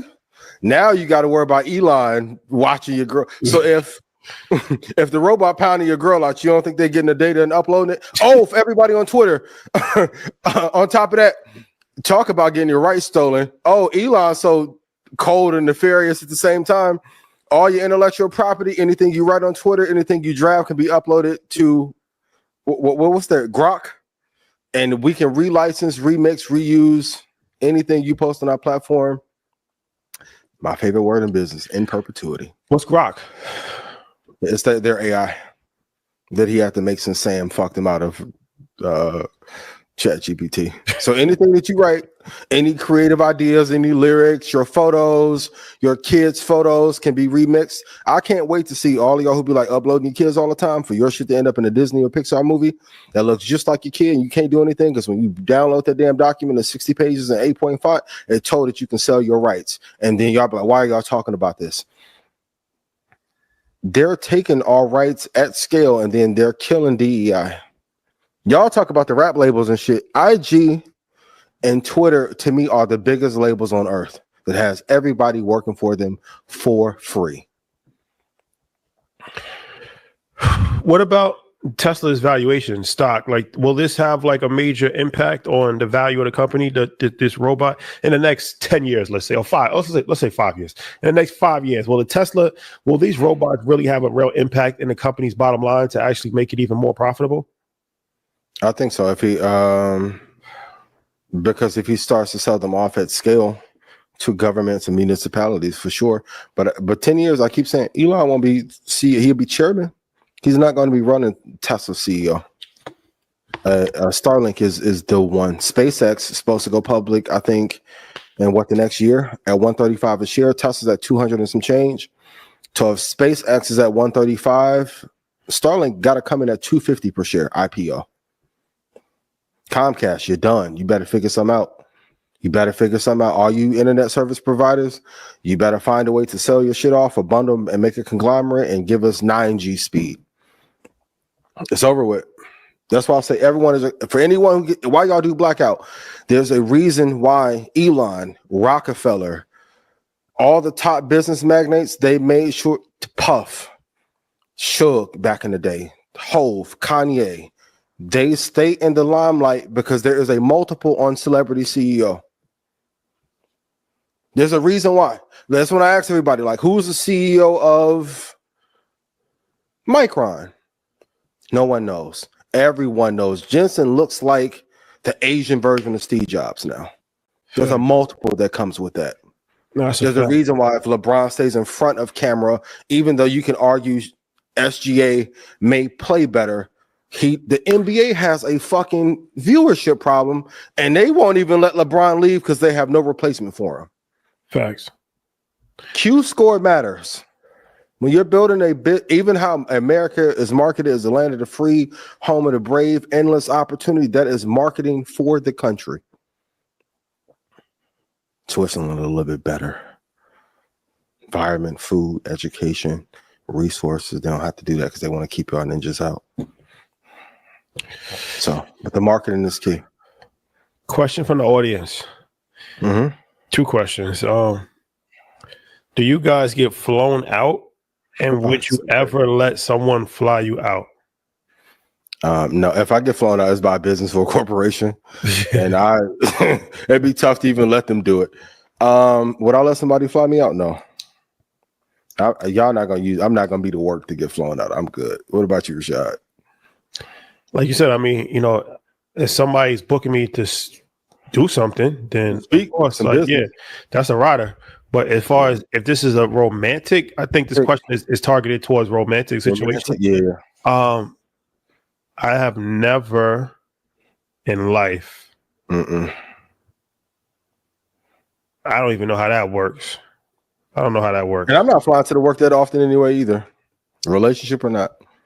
Cool. Yeah, too young. That's a young man sport. You shouldn't be flying to facts. Yeah. Come to me. Exactly. I'll visit here and there, but like the pop-up cannot. Nope. I don't even know how that works. I don't know how that works. I guess some dudes are doing it. That's it. Another question from the audience. Is it better to build your ideal life and then find the right partner, or be open while you are on the grind? So I guess, or be like in a relationship, like while you're actually building. We actually talked about this a few times. Yeah, we talked about this before. I gave my thoughts on it. Everybody's situation is different. Obviously, you can, navigate life for yourself. But me personally, I can only speak for myself. They're like, oh, well, like you speaking like this. Well, I can only tell you what should happen for me. Right? What you want me to do? I think that it's more beneficial to be single while you're grinding, because the sacrifices that you're going to make, most people are not going to be able to understand it. It's going to cause problems, and the stress is just going to be a distraction. And you don't need distractions on your way to the top. So I personally am a fan of being by yourself while you're grinding, while you're figuring it out. And then when you have the resources and some level of comfort, starting the vibe. And even when you're in a relationship, you can't see your baby every day or limited time. Like, and I know it's a hot take and it's if you see your person every day, all day, it's going to lead to a lot of conflict and drama. And she's going to get tired of you. She ain't going to say, no, baby, I love to see you all the time.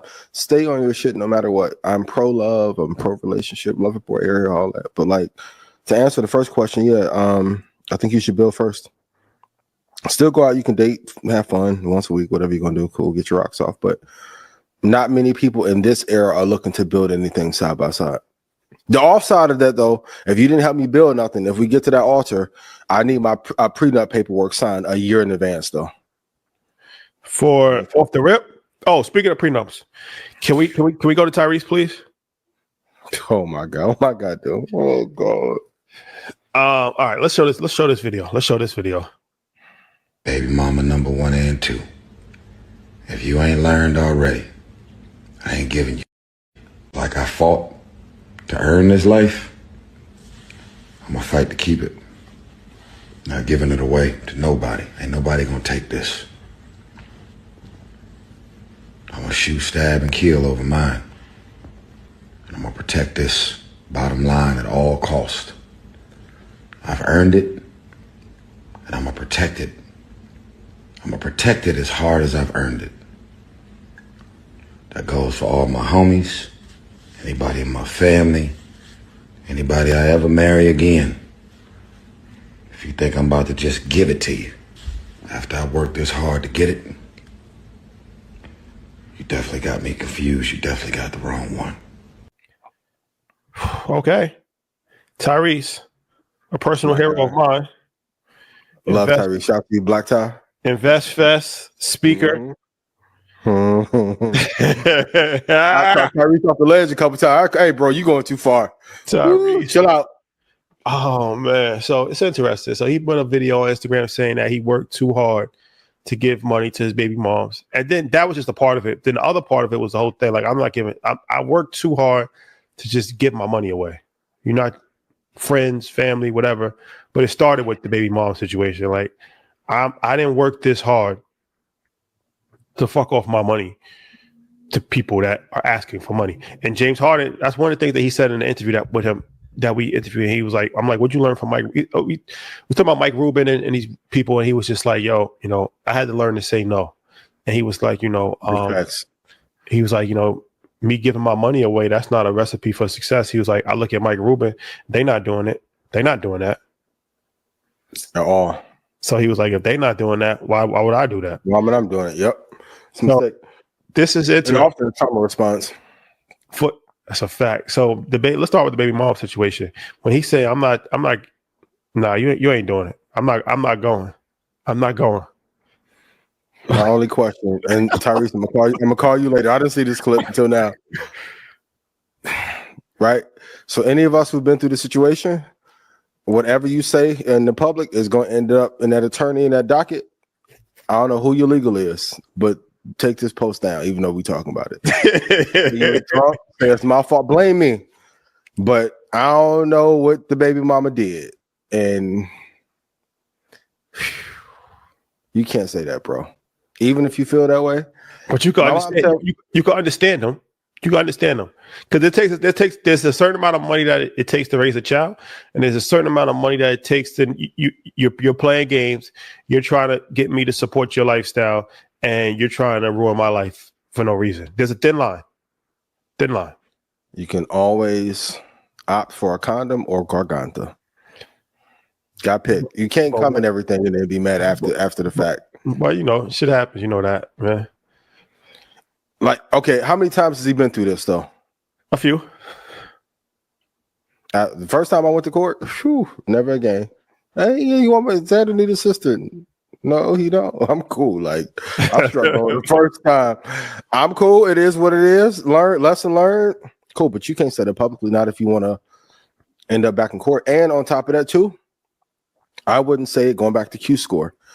If I'm an agency or a director that wants to cash in a movie and your going rate is normally $5 million, if I'm seeing that you always having issues with your baby mama over $30,000 a month, I'm a lowball the fuck out you. Quit telling all your personal business online, it's gonna hurt your negotiations. So that's a fact. Mistake. That's a fact. Keep a level head in these situations. And Ty, I love you, but I don't know if you know, but like if you got a new girl, your new girl don't want to see you like obsessed with the old girl you had.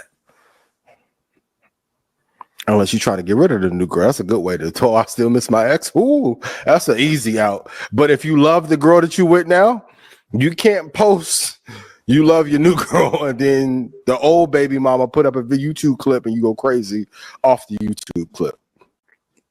Fellas, and if you love your girl, do all the things right in the beginning before it's too late. I'm gonna say that too. Speaking of loving properly, Money Man said posting your girl is a simp move. Do you believe that this is true? Let's wake it up. Shout to Money Man. No. I don't agree with that, but I feel like you can't go too far. How far? Too far. Well, me personally, I don't think it's a good idea to start posting your relationship online until you're married. That's my own personal opinion because I feel like it just leads to negativity, right? And people have their opinions, and people start to try to find nitpick things, and it usually, I've seen this happen over and over again. It usually does not end well. It usually does not. I'm not saying that it's impossible, but it usually does not end well. Yeah. I do think you can overly do it. We talked about love bombing. Yeah. Talk about it. And the dudes that love bomb, most of the time, those be the worst people. And it's like the women be like, oh, you see what he did? He did this. He brought 10,000 roses. He done did, you know, a recap video of the relationship. Yeah. And I'm like, yo, I give it 6 months. You'll see.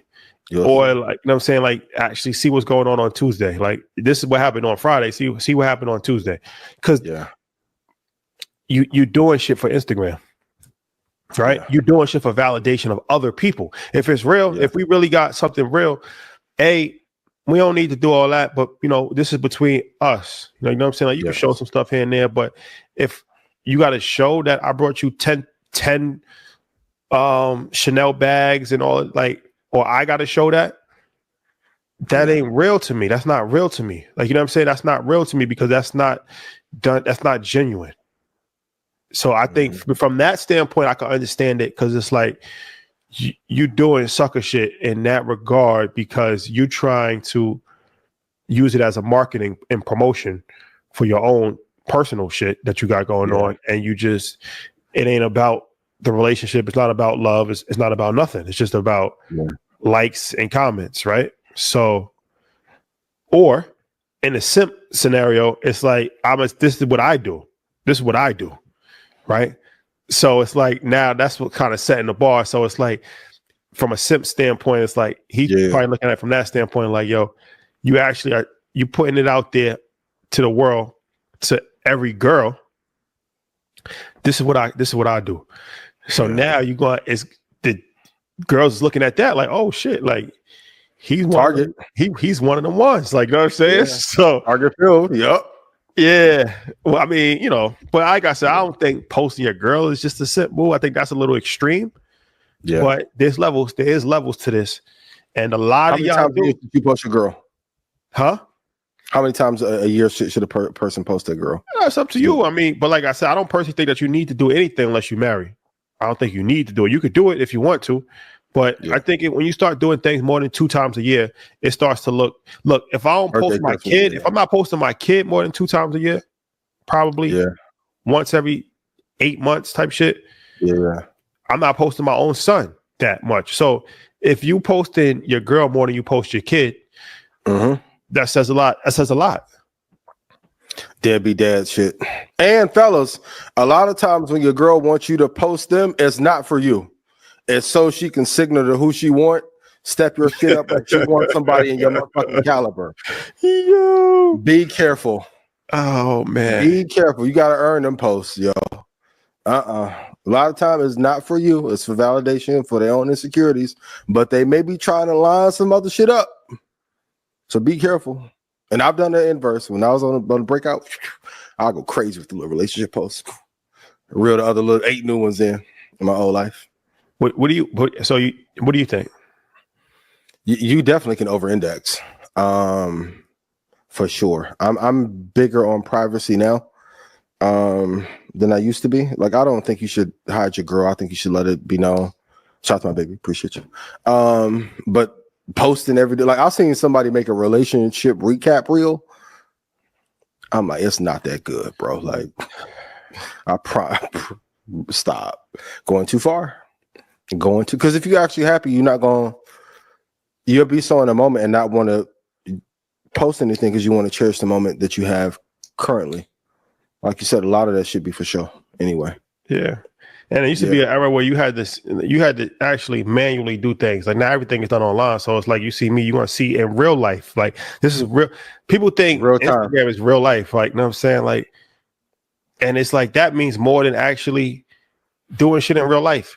Introducing somebody to your parents, bringing somebody to a wedding, bringing somebody on a vacation, which like that to me is more real. Hand in hand. Yes. Real quality time. That's when people holidays that's when people really see you and it's like, oh shit, that's real. Not anybody could get posted on Instagram. That shit don't you can post a vibe on Instagram. You could do a fucking interview with somebody and put your arm around her and make it look like, just linked up with. And you know what I'm saying? Dudes do that with each other. Like they'll be like, yo, just politic, just met Yo Gotti. He told me keep working.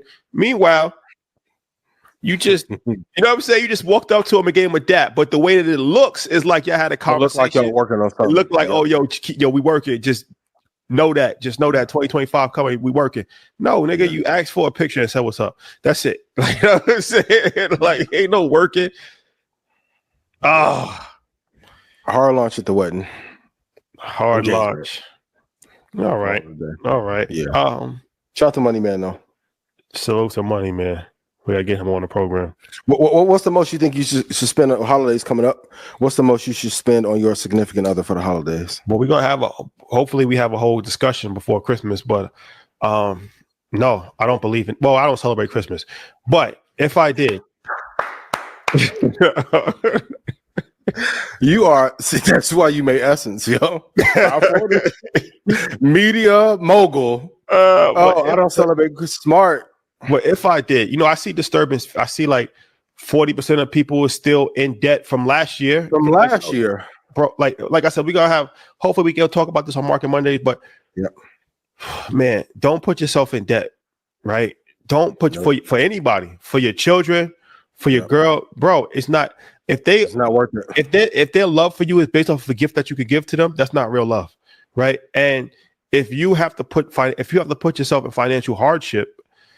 Or people risk their freedom. I remember Jim Jones talking about that one time when he was like, yo, Christmas time came around, like back in the days, like, had to do what you had to do just to make sure your family got, meaning like, yo, you had to hit the streets and do some shit in the streets to make sure that you had enough money to buy your kids PlayStation and all that shit.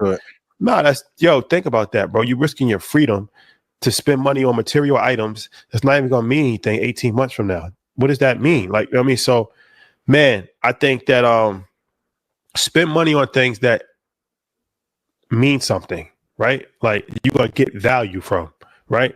Like if you're gonna spend money on Black Friday, you need to spend money on the bundle that we about to, like, that's value, man. Like, you know what I'm saying? Or spend money on things like a trip but like I said, me personally, I'm a big proponent in acting your wage.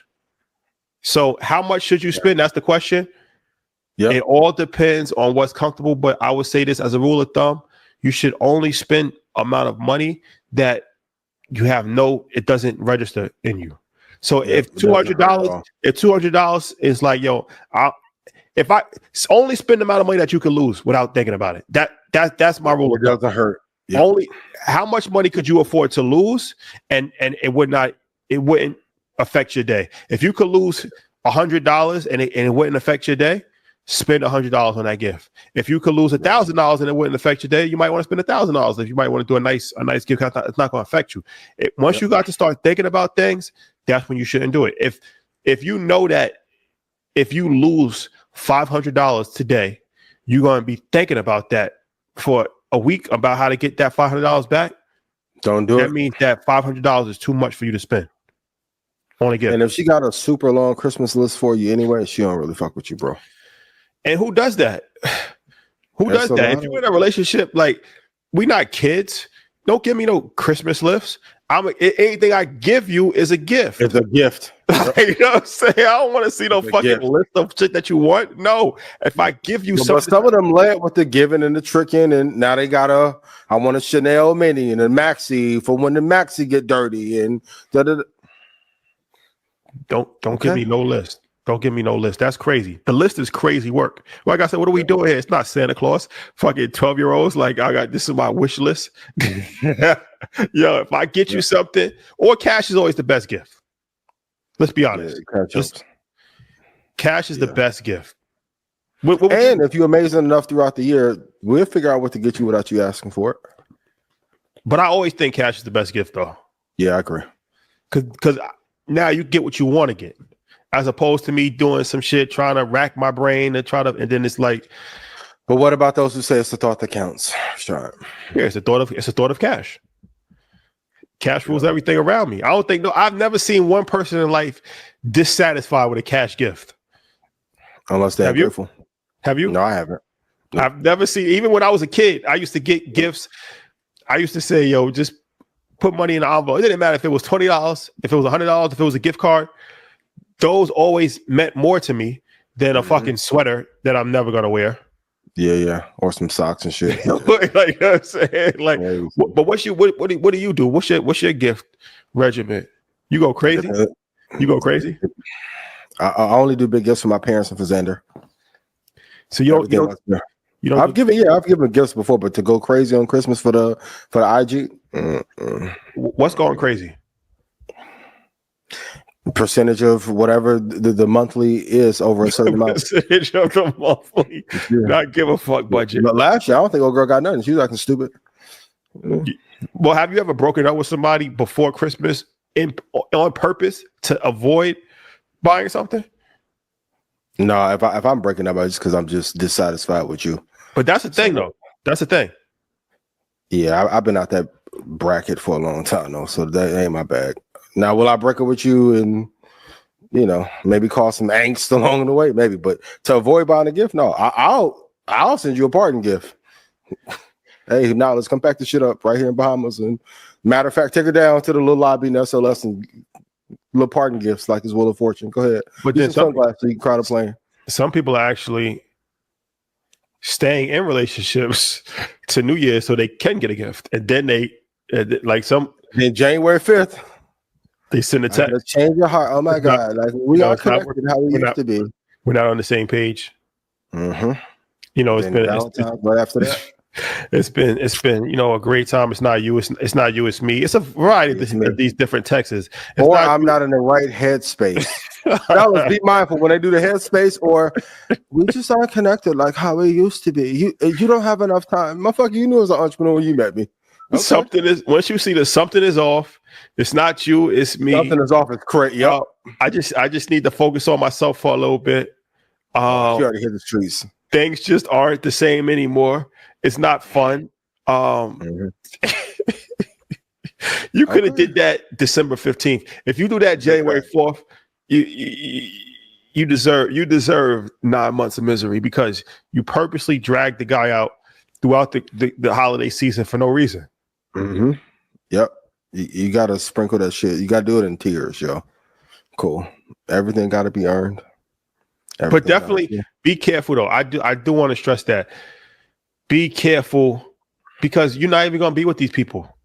Let's be honest. No. 70% of the people that's in dating, 80% of the people that's in dating relationships, you're not going to marry that person. Think about that. Yeah. You're not going to marry that person. 99.9. Yeah, you're not going to marry that person. So it's like this shit that you're doing. Null and void. And fellas, let's be real. A lot of them will forget any goodness you did for 3 days of misery. The ungrateful play. Yeah. But shout out to all those. And shout out to the women that are not ungrateful. I appreciate you so much. Oh, for sure. And there's a lot of men that's ungrateful. Let's be honest about that. Facts. Yeah. Even more so. Yep. Okay. Before we wrap, Pentagon. What are they doing? They can't account for the $824 billion budget. And this is something that is a little disturbing. It's the 7th year in a row that they failed their audit. So every year since they started doing audits, they started doing audits 7 years ago, and they failed the audit every year for 7 years. But hey, what can you do, right? But my thing is, why you keep doing an audit if you know you're gonna fail? Checks and balances. Well, what's the balance then? You got the check, but what's the balance? We're not going to defund the military. We're going to skip negative clearly. They're going to be able to do whatever they want. So, yeah, maybe Elon can fix this. That department he won't be able to have any oversight over. I can guarantee that. But I do find it interesting. All the UAP reports. Maybe some of the money is going to investigating the aliens that are in the Atlantic Ocean. Hypothetically. Are there aliens in the Atlantic Ocean? As above, so below. As above, so below. If only 5%. What does that mean? Well, if space is above and we're in the middle of the structure, so below as well. If only 5% of the ocean has been explored, wouldn't it be advantageous if you were an alien life form to then harbor in a place where we don't have permissions to travel to, allegedly? So it's like Wakanda, part 2. Yeah, the Puerto Rican that they had in the Wakanda. That was a Wakanda Aquaman type shit. Yeah. Wakanda Aquaman. Who wrote this script? Clearly. What? Oh my God. So, one day they'll reveal the alien life form. So we're in our 40s. Maybe by the time we're in our 80s, they'll reveal. We'll see him come out in the Bahamas or fucking Turks or something with Drake and Chubbs. But shout out to those of you who are in the Navy who have seen some things before already. I'll say this. I've always said Hollywood prepares you for the future. So Absolutely. This is why AI is not a big deal. We see Kim Kardashian sitting on a Tesla robot's lap. It's not that big of a deal because we've already been prompt in Hollywood for 30 years with robots, artificial intelligence, the Jetsons. So they've already prepared us for it, right? But what have they been preparing us for even longer than artificial intelligence is UFOs and robots. They've been preparing us for 1950 since black and white television, right? So there's definitely going to be a time when aliens are going to be revealed. There's probably aliens that's already living in amongst us. But when that time comes, it's going to be shocking, but it's not going to be terribly shocking because we've already been primed for it. And there'll probably be a lot less how we thought aliens would be. They probably won't be. They'll probably be like, little like pat 'em type shit. Not that big of a deal. Who's gonna be the first human to have a pet alien, you think? Elon Musk for sure. Big facts. He probably already has one. He might be an alien. Form shaper, shifter. So maybe that's why he's so obsessed with outer space. Going home. What Kanye say? Eli sent that rocket ship. It's time to go home. Time to go home. It's time to go home. Yo. Gotcha. You never know. Yeah, you never know. You never know, man. Before we leave, let's show this, man. So Dame Dash. Yeah, shout out to Dame. Shot. But shot. Yo, what's up? You're gonna get a text. No, I want to talk about it, but I just want to have the conversation. Okay. So the Dame Dash, obviously it's been in the news that he's been selling his third of Reasonable Doubt, right? And that made a lot of news. And they said Drake had offered him $6 million, and then he attached a chain to it. It's been dragged on for months, and they had an auction finally. I think it was last week, and at the auction. The highest bid was no bid because nobody came to the auction. So show this clip. Shout out to my man Shay Baby TV. I just saw this clip because I just thought it was funny, like how he actually narrated it. But let's show this clip, please. Nobody came to the auction. That proves how much people love him. They don't really love him like he say they do. I thought they would love him. So yeah, Dave said he right. He said Dave got mad because nobody showed up to the auction. So Dave's defense was, I knew nobody loved Jay-Z the way it is. It's all fake. And then when nobody showed up, he's trying to clown Jay-Z, saying nobody loved him like we thought. I thought he had all this muscle. Apparently people don't love him. Oh, so you try to sell a bogus stake in something that was not even really worth nothing. Then when people didn't bite, you're trying to blame Jay-Z. Looking for a promising career in IT? I'm dead. Today is lit. Yeah. I can't lie. Dave Dash is the GOAT, son. So that was a humor kind of clip about it, but Dame, wow, man, because he ended up blaming it on Hov because he said, "Damn, people don't love Jay how I thought that they did." So that's why nobody actually came to bid on it, because Jay doesn't really garner the same level of love that he actually thought that he might have garnered. So that's Dame wow for just kind of spinning that back to Jay. But man, this is an unfortunate situation, man. Jay the reason, all right. Well, yeah. Well, man, this is where do we go from here, man? Like, it's tough. Once again, you have to be careful of the enemies that you make and have some level of diplomacy. Also, too, it's okay to get into war if you know you can win a war. That was an unwinnable battle from the very beginning. Like once they started muddying it up and saying only 6 years, and it goes back to Hov, and Jay isn't the person you want as an enemy. So it takes a big war chest to beat Jay. This ain't the right fight. Wrong battle. I've been saying he should have just gave it back to Jay, asked for some little favor. Hey, bro, I was tripping. Give it back to you. Can I call for one little favor? Cool. Now he muddied the waters for the investment. Tough. It's tough. Yeah.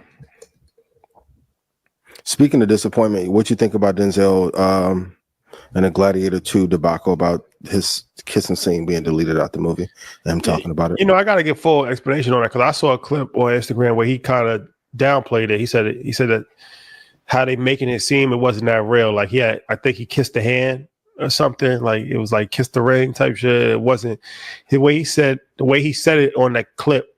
It just came out recently. Was that it was much ado about nothing. That's what he says. Much ado about nothing. Like it wasn't what the media is making it out to. So I'm always going to give Denzel the benefit of the doubt. One of the greatest actors of all time, Mount Vernon, New York. He's from Mount Vernon? Okay. Yeah. Tyson too, right? Huh? Tyson from Vernon too? No, Mike Tyson's from Brooklyn. Mike Tyson. Okay. Mike Tyson. Yeah, he's from Brooklyn, Brownsville. Okay. So I'm always going. I'm gonna give Denzel the benefit of the doubt. I haven't seen it. I don't think we ever will see it. Yep. So thank God. I'm gonna give him the benefit of the doubt that it's blown out of proportion. Yes. Shout out to Denzel. Yeah. Family. What do you think? Shout out to Denzel. Denzel. I like Denzel a lot. I want to see the movie though. I do too. Hopefully it's as good as they advertising it to be. I haven't seen many of the other actors do much press on it. Like it's coming out soon, so that's pretty interesting. But Pascal but I mean that was part of the culture though. If you're honest about it, like as far as the Romans and the Greeks, that was definitely part of their culture. Even when you go to museums, like I've been to the Louvre, I've been to different museums in New York, and it's interesting because when you see Egyptian art, usually you see the man and the woman next to each other. That's very common, and they have clothes on. When you see European, specifically Greek or Roman art, it's usually a man or a woman by themselves, unclothed, naked, genitalia out. And then a lot of the art, it actually has like children, young boys, naked, right? In groups or like at the feet of men. So, that was part of the culture from a few different aspects. But so I say that to say that is part of the story that they would tell in Gladiator if they told that story, because that is part of what actually really happened in their society at that time, not just from people being gay, but from different elements of it. As far as prisoners, like that was a part of like captures.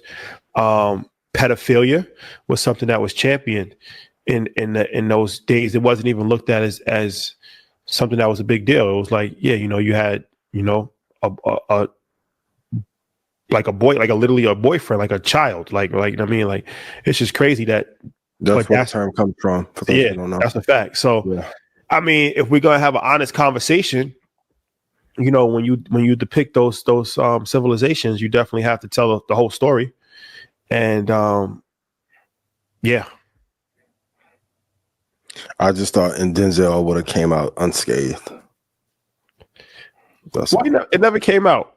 So, I mean, but I felt like he jumped in front of it, but so they couldn't use it against him. Okay. That's what it felt like. Okay. I felt like he was jumping in front of the bullet before they leaked it, like a leak footage. Yeah. Like, okay, that makes sense. Yeah. That makes sense. Yeah. Sure. That makes sense. Because then it's like leaking a sex tape. It's not a big deal once I already told you about it. Yeah. You see it. It's like, all right, I already told you about it. And then, like, if you're doing we watch back every show that we do, for the director to say, and I never saw it. You've been in post-production for 2 years. Like, what? So, but from a strategy point, well played on Denzel's part to jump in front of the bullet and kill the story before it got bigger. So.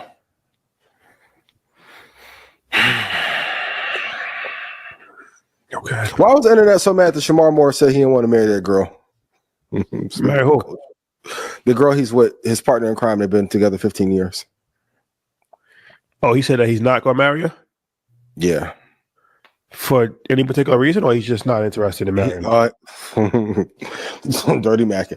When we say that, he said he didn't have any great examples of marriage growing up. And because of that, he didn't want to bring any potential trauma to her as a result by not having a good leadership example. I said, boy, media maven. Great answer. I mean, my thing has always been, if you live with somebody, you're married. That's how I look at it. So common law. You might want to do a test run for a year, but I mean, at a certain point, like, why not get married? Like, if you're not living with somebody, that's different. But if you've been with somebody for 15 years, I'm assuming you live together. I'm assuming, or at least kids together. Yeah. I mean, I just don't. That's just kind of like a little strange to me because you've already committed. I can see if you have a fear of commitment or you have issues with commitment, I can understand that, right? Mm-hmm. And it's like, yo, 6 months all I got, 2 years the max, 6 months all I got. That's understandable. Yeah. But if you've committed to somebody, because all marriage is commitment, right? That's the biggest part about marriage is commitment. So if you've already done the hardest part, which is actually commit to somebody, you've been consistent, you've been with them for 15 years, you live with somebody, you have children, a kid with them, whatever. Nothing changes it. All you do is just sign a legal document. Like nothing. It's not like you're changing anything. A lot of risk in a legal document, though. But it's a lot of risk. It's gonna be fellas. Fellas, you gotta have a convo early. You can't wait till you're 6 to be like, yo, sign a prenup. Oh no. You gotta have a conversation early. And day 5. Let it be known. Sorry, unless you help build. Got to. Now we can make some shit favorable, but even with that, yo, if you are being amazing, then you'll get spoiled. But like to exit and not have a stop loss on it, stop loss necessary. Gotta have a conversation early. And I know it's not the most romantic thing ever. And I know people are painted out to be trust, but if you want someone to sign a prenup, but man, to lose 50% of everything that you built over a 20-year period, that'd be crazy. Crazy. But what do I know? I'm not married. So, and for all of y'all who may be in the comments like, yo, he doing this because he want to preload the convert. Anybody I dated, I told him from the beginning prenup. So this ain't for me, but Shemar, he should have had the conversation like a year or two. Yeah. Year or two. All right. Yeah. Well, there you have it, ladies and gentlemen. They got my dog Denzel. And he about to retire in 5 more movies. That's crazy. Hats off. One of the greatest of salute to Disney. He's in my top 3. Oh, who's your top 2 actors of all time? Yeah. Okay. Who's 1 and 2? Kevin Spacey. Before all this shit happened. Kevin Spacey's still a great actor. Kevin Spacey, legendary to me. Yeah. To me, he's in my top 3. Kevin Spacey's legendary, and I'm gonna put. I'm you know. De Niro and Pacino are like easy choices. I'm gonna go a curveball. I'm gonna say Tom Hanks because the range that he's played, right? Tom is amazing. Yeah, from playing the gangster to playing Forrest Gump and everything in between. Yeah. Like he don't get enough credit, but his Castaway, yo, Tom Hanks, man, he's one of the ones, man. He got a lot of legendary movies under his belt, But yeah, of course, I like Pacino and De Niro also. Obviously, those guys, legendary movies for them. Who's yours? Who's your top 3? I never thought of this, but that's a great question. I'll ponder and have a list next week. But Denzel definitely in there. Tom Hanks. It's a good question. Let me ponder and I'm gonna think. Because Kevin Spacey, he's in my favorite movie of all time, which is Usual Suspects. Which is what? Usual Suspects. Gotcha. And he has the sauce. That movie alone cemented him as like GOAT status for me, man. If you haven't seen Usual Suspects, watch Usual Suspects. That's a movie you need to watch. Yeah. Facts. Yeah. All right. Let's see. Anything else? Aliens didn't talk about the government spending. Job well done. Elon. Okay. Denzel. No, I think we're good. We good? Yeah, I think we're good. All right, guys. Yeah. Y'all put what y'all want us to talk about next week in the comments. Please. Thank y'all for tuning in. Thank y'all for tuning in. See you guys next week. Tune in to James Harden's interview tomorrow at 6:00. And don't forget, next Monday, tune in to Market Mondays. We got our Black Friday offer. It's going to be legendary situation. Love.